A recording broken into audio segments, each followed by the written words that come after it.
पढ़ते हैं ओरे चुरुंगन मेरे, जिसमें मीना काकोडकर जो कवित्री हैं, उनके जो लेखिका हैं, उनके बारे में भी कुछ पढ़ेंगे। कोंकणी कहानी जगत में महिला कहानीकारों की संख्या अत्यल्प है। मीना काकोडकर के अलावा शीला कोलांबकर, जयमाला दाइंत आदि महिला कहानीकार भी हैं। तो ओरे चुरुंगन मेरे एक हृदय विदारक कहानी है। इसमें निसंतान माता का ममतत्व बोध है। वो अपने भतीजे को उसकी मां की मृत्यु के बाद अपने पास ले आती है और हृदय का संपूर्ण ममतत्व उस पर उड़ेल लेती है। लेकिन कुछ ही दिनों बाद वो लड़का अपनी मौसी को दुख के दरिया में धकेलकर वहां लौट जाता है जहां से वह आया हुआ था। निसंतान माता की यंत्रणा दग्ध हृदय का मार्मिक चित्रण करने में मीना काकोडकर को महत्वपूर्ण सफलता प्राप्त हुई। निसंदेह कहा जा सकता है कि मीना काकोडकर की कहानियां पाठकों को आंदोलित करती है और उद्वेलित भी। आपकी कहानियों में प्रकृति और मनुष्य परस्पर अभिन्न रूप से समाहित हैं। कहानी के शिल्प के धरातल पर मीना काकोडकर की कहानियां सार्थक प्रतीत होती हैं। आपकी कहानियों से न केवल कोंकणी कहानी बल्कि भारतीय कहानी भी समृद्ध हुई है। इसलिए मीना काकोडकर की कहानियों ने खास पहचान बनाई है।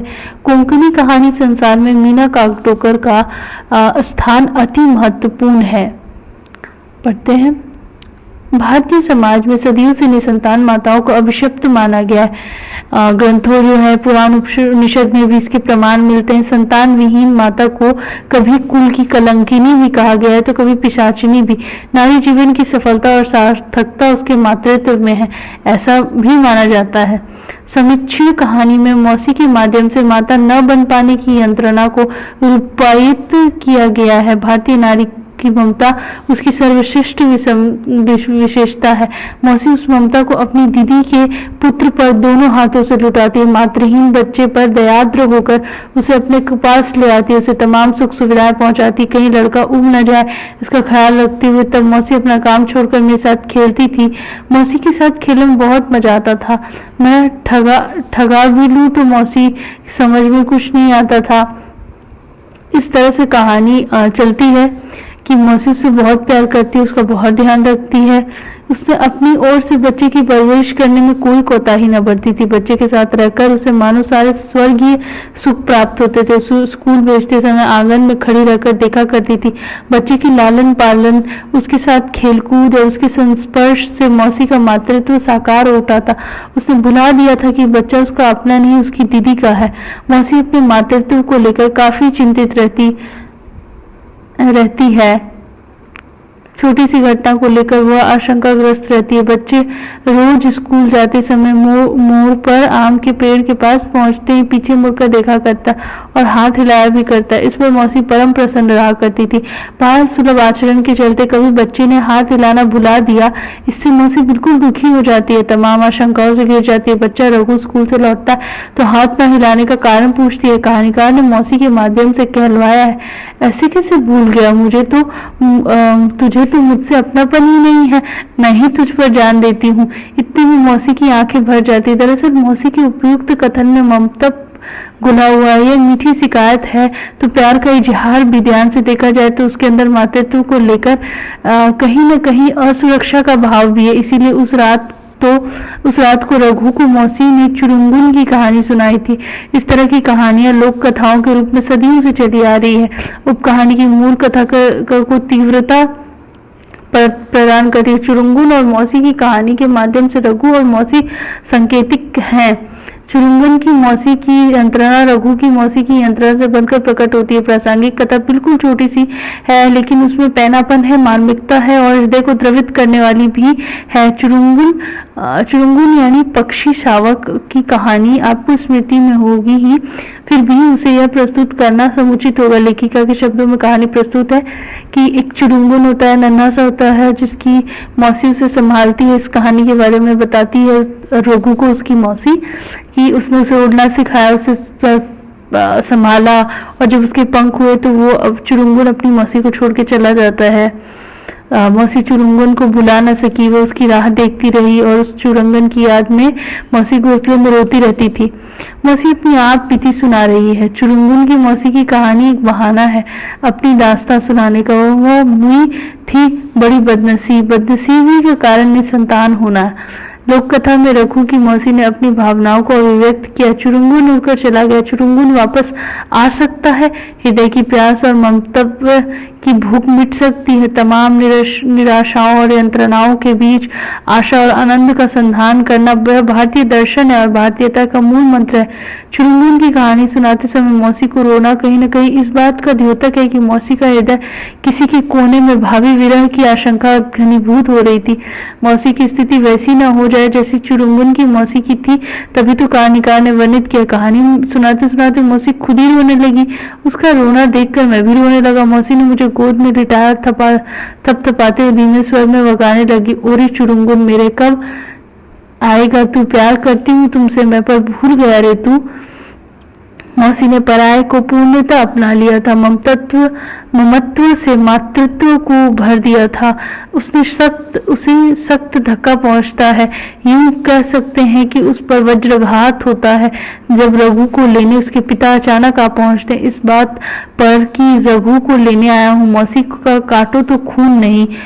मौसी की इस स्थिति का चित्रण कहानीकार के शब्दों में मौसी के हाथ का सूप जमीन पर गिर गया।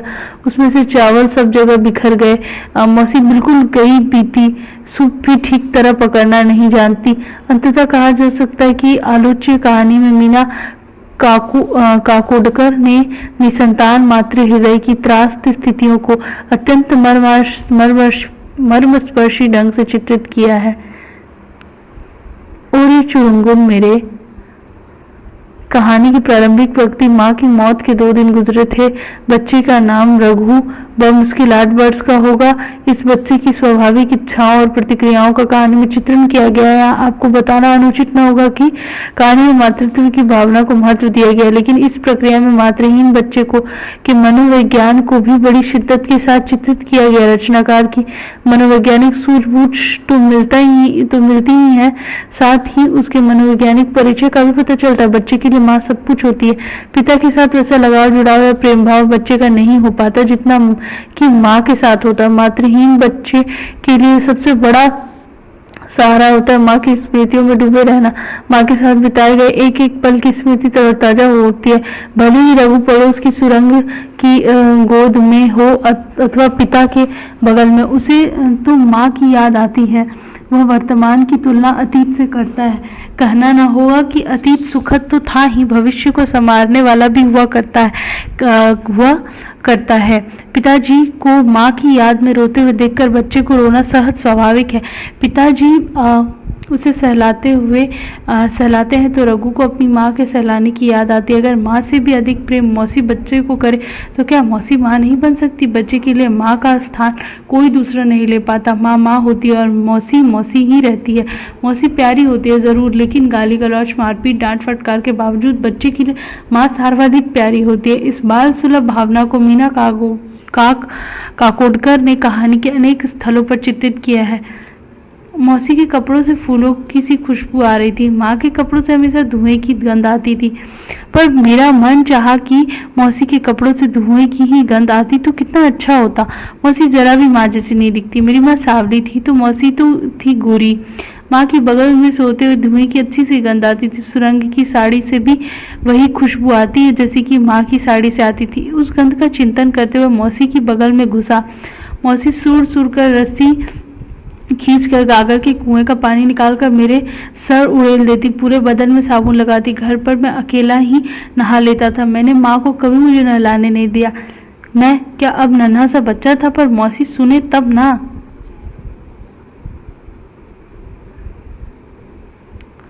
यह स्पष्ट हो जाता है कि बच्चा अपनी माँ से बेहद प्रेम करता है। माँ का स्थान कोई दूसरा नहीं ले पाता है। उसके दिलो दिमाग में माँ की स्मृतियाँ भरी है। बात बात में वह अपनी माँ की तुलना दूसरों से कर लेता और माँ को श्रेष्ठता बोध सिद्ध करता। मौसी ने रघु को सौतेली माँ की बहुत सी कहानियाँ सुनाई थी। सौतेली माताएं बुरी होती है, अपार कष्ट अपने सौतेले बच्चों को देती है, मारती पीटती भी है।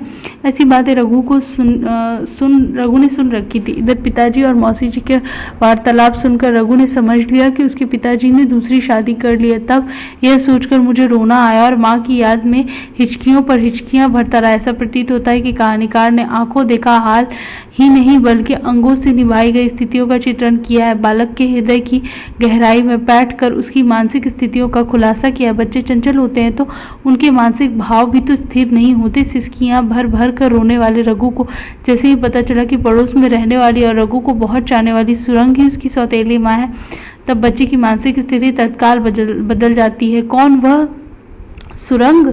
सुरंग मेरी आंखें चमक उठी। हटो, सुरंग भी कभी सौतेली माँ हो सकती है भला? वह कितनी अच्छी है। वह उसकी बगल में जब सोया था तब मुझे लगा था जैसे माँ की गोद में सो गया हूँ। इसके बाद बच्चा फक्र से हंसता है, कूदकर पिताजी के पास पहुँचता और मौसी को छोड़कर पिताजी के साथ चलने को तैयार हो जाता है। क्षणे रुष्टा क्षणे तुष्टा, अर्थात क्षण भर में रूठना और फिर मान जाना, संतुष्ट होना, यही तो बालक का स्वभाव होता। बाल सुलभ मनोभाव भी। मौसी को विश्वास नहीं हो रहा था कि रघु उसे छोड़कर अपने पिता के साथ वापस चला जाएगा, इसलिए उसने पूछा। इसमें पूरा वो कहानी होता है कि कैसे उसकी मौसी को बुरा लगता है और विश्वास नहीं होता है कि रघु जो इतने समय तक उसके साथ रहा और वो उसको छोड़ के चला जाएगा। मीना काकोडकर कथाओं की सफल लेखिका है। वह घटनाओं को कोरे वर्णन को महत्व न देकर मानव के अंतर्मन की परत दर परत को उज्जीवित करने में अधिक रुचि लेती हैं। फलस्वरूप इनकी कहानियों में भावात्मक गहराई होती है, न कि मनोवैज्ञानिक के सिद्धांतों की व्याख्याएं। मौसी हो या रघु के घात प्रतिघात चित्त के परिवर्तनों एवं प्रतिक्रियाओं का अंकन सुंदर ढंग से प्रस्तुत किया गया है।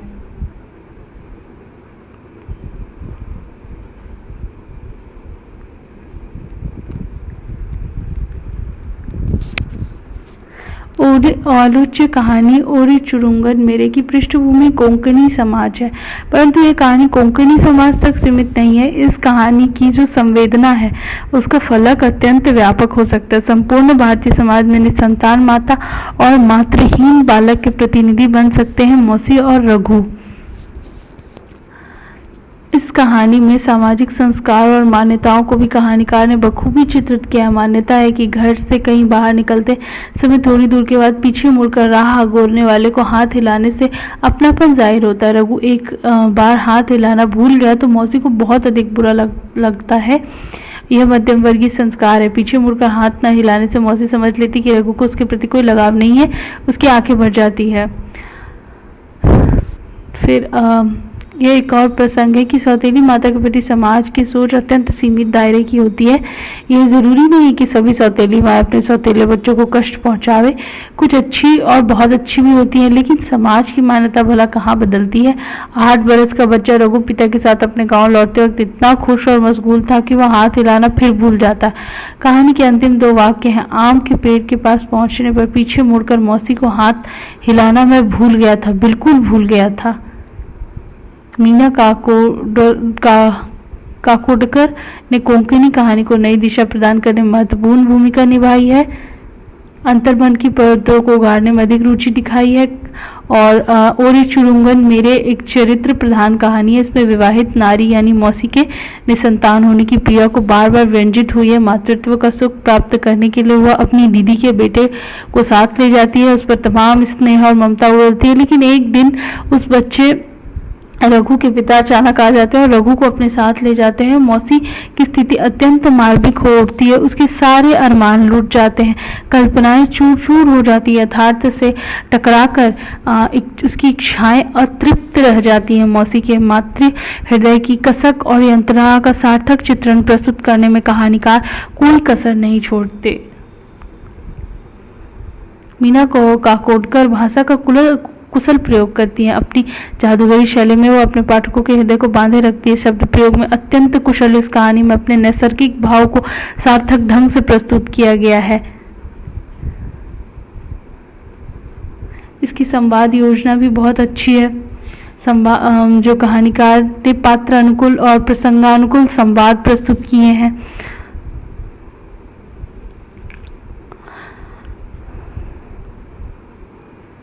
कहानी का शीर्षक भी उपयुक्त है बल्कि प्रतीकात्मक भी है। चिरुंगुन को पालने पोसने के बाद उसका उड़ जाना, उसके प्रयत्नागमन में पूरी जिंदगी गुजार देना मर्मस्पर्शी तो है ही, निसंतान मातृ हृदय का जीवंत चित्रण भी है। कहानी का प्रारंभ, मध्य और अंत विशिष्ट वेधक है। अतः मीना कागडोकर के कथा कौशल का प्रतिनिधित्व करने में यह कहानी सर्वथा सक्षम है। अब पढ़ेंगे दूसरी कहानी, आधुनिकता